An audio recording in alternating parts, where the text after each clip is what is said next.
La Haute-Marne, le département où la moyenne des fermes est la plus élevée de France. On est au-dessus de 180 hectares par exploitation, ce qui est énorme. Et le problème, c'est que ça ne fait que continuer d'empirer. Et donc il y a des conséquences sur tous les aspects, des conséquences sur la vie économique, sur la vie environnementale et sur la vie sociale. On est des départements agricoles dans le Grand Est et plus on concentrera les fermes, moins on sera nombreux, moins on aura de services.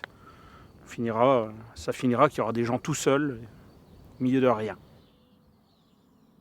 Au niveau de la PAC, les primes, elles sont liées à l'hectare. Un DPB qui a un droit à paiement qui va être de 120 euros de l'hectare. Celui qui a 2 hectares, il a 2 fois 120. Celui qui a 100 hectares, il a 100 fois 120. Voilà. Il n'y a pas vraiment de plafond. Celui qui a 1000, il a 1000 fois 120. Voilà, et celui qui a 1000 a 1000 fois.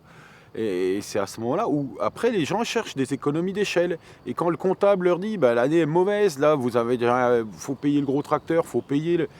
il suffirait de récupérer quelques hectares, vous toucheriez plus de primes, vous arriveriez à faire toujours le travail avec vos outils, travailler quelques heures de plus. Et du coup, alors c'est toujours la course à l'hectare, retrouver des hectares pour que le volume de primes qui tombe tous les ans en fin d'année soit plus élevé, quoi.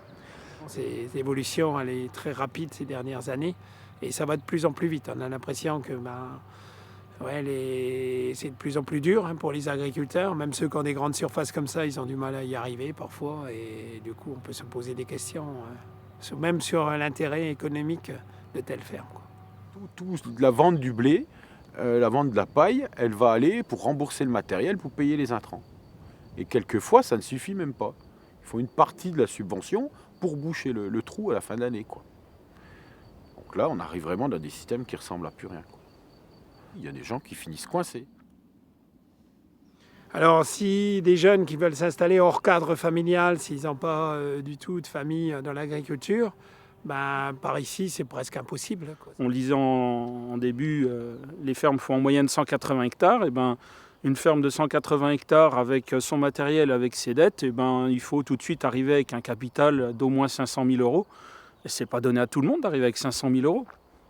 Voilà, pour avoir 500 000 euros, lever les prêts qui vont avec, il faut avoir une mise de départ, un apport propre de l'ordre d'un cinquième, donc 100 000 euros. Je défie beaucoup de monde d'arriver avec 100 000 euros en main pour reprendre une ferme. Aujourd'hui, nous sommes le 23 juin 2019 et 300 000 hectares de terres agricoles ont déjà changé de main et sont partis à l'agrandissement de fermes. À la Confédération paysanne, vraiment, on est opposé à ces agrandissements. Pour qu'un maximum de personnes aient accès au foncier, il faut changer les politiques agricoles, changer les politiques foncières. Il faut que les aides soient maintenant à l'actif agricole, aux personnes qui travaillent. Et on veut une politique forte pour réguler les échanges de foncier, pour favoriser l'installation et pour répartir équitablement le foncier entre toutes les personnes qui vivent sur des fermes. Donc nous attendons de cette loi foncière en préparation qu'elle permette d'avoir des échanges de terres qui soient transparents, que tout le monde ait accès à l'information et puisse savoir quelles sont les terres qui se libèrent. Plus on aura de paysans, plus on aura de paysannes, plus on aura de fermes et plus les campagnes seront vivantes et c'est vraiment important que les territoires puissent vivre. Nous considérons que la terre est un bien commun, que son usage doit être partagé. Alors si vous avez un projet de ferme, n'hésitez pas, il y a de la place pour tout le monde.